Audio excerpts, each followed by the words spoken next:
Hello everyone, welcome to my channel What I Think of. So what I think of UFC 268 between Kamaru Usman versus Colby Covington Part 2. This event happened on 6 November. First I will talk about early prelims. So the first bout in the early prelims was a flyweight bout between CJ Vergara, who was making his debut in UFC, and Ode Osborne. The first two rounds of this bout were pretty much even, I would say.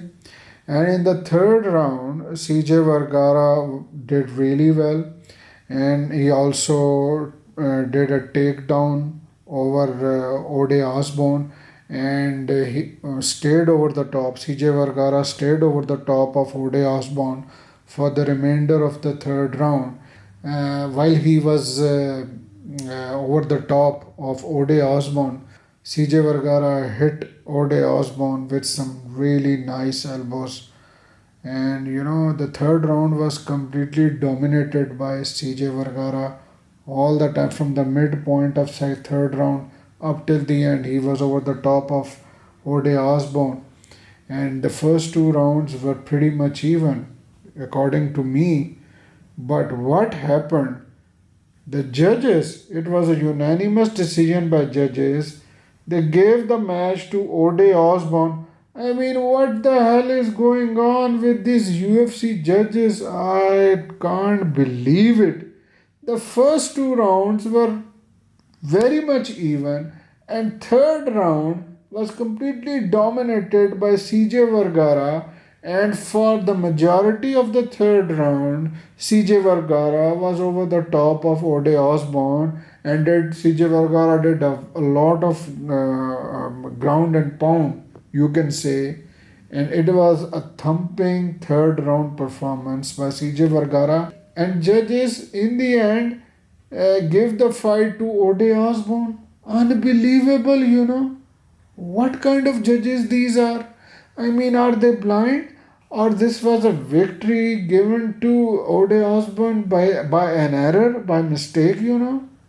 Unbelievable. So what a start of the pay-per-view we have. Wow. So the next bout in the early prelims was a featherweight bout between Melsik Baghdasaryan and Bruno Souza. Bruno Souza from Brazil was making his UFC debut. This fight was won by Melsik Baghdasaryan, and I think it was all because of mistake of Bruno Souza. Maybe when he was having his Bruno Souza was having his first fight of the UFC, and maybe he was a bit scared, or scared might not be the right word for these fighters. These are all brave men.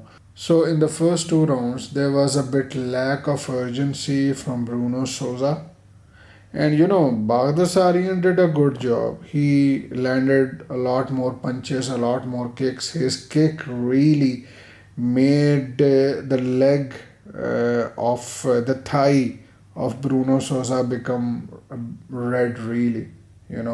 So, but at the same time, Bruno Souza being his first match, he was a bit careful.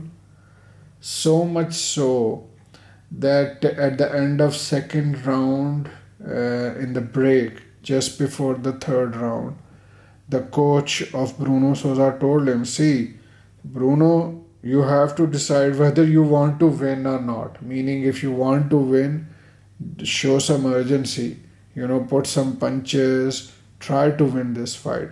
So, I like the style of Bruno Souza. It was a good match, but not good enough for Bruno Souza to win. Baghdasaryan did a lot more, he landed a lot more shots. So he won.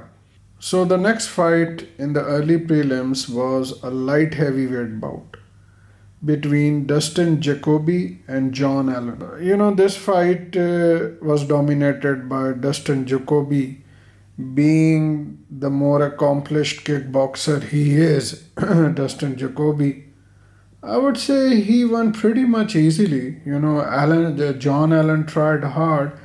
He landed some punches here and there, but most of the time Dustin Jacoby, was on the top on all three rounds. And in the end, he won easily.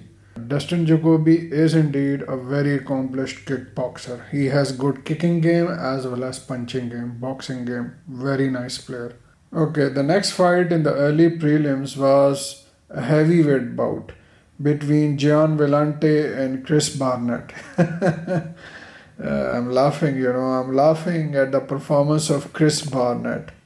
He is a character for sure. He is a real character. He is all the time enjoying himself wherever he is, in the interview, in the weigh-ins, at the face-off, at the fight.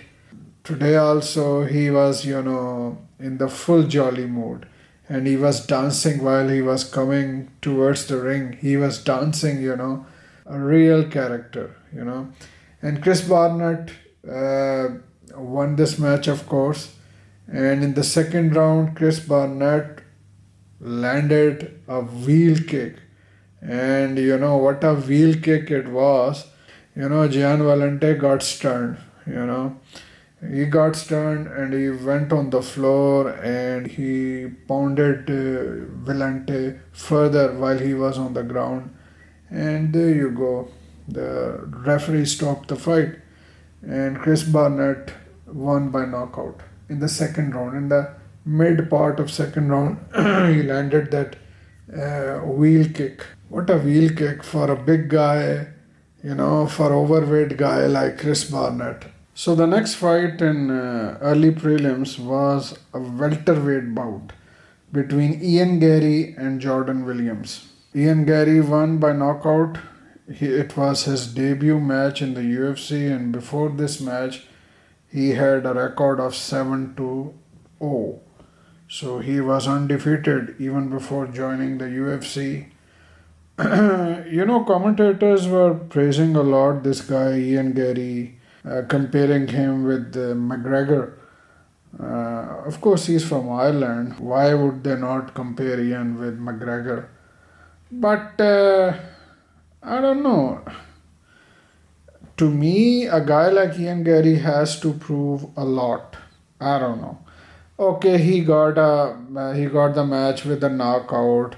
Actually, Jordan Williams went for a punch and he missed, and somehow he was completely set up in a perfect position for Ian Gary to land a perfect punch at him, and he did exactly that, and Jordan Williams was absolutely knocked out. It was, you can say a perfect punch, right at the jaw. He was completely knocked out. Even though, Jordan Williams started the fight very well, but he, had to face that perfect punch right at the perfect time for Ian Gary.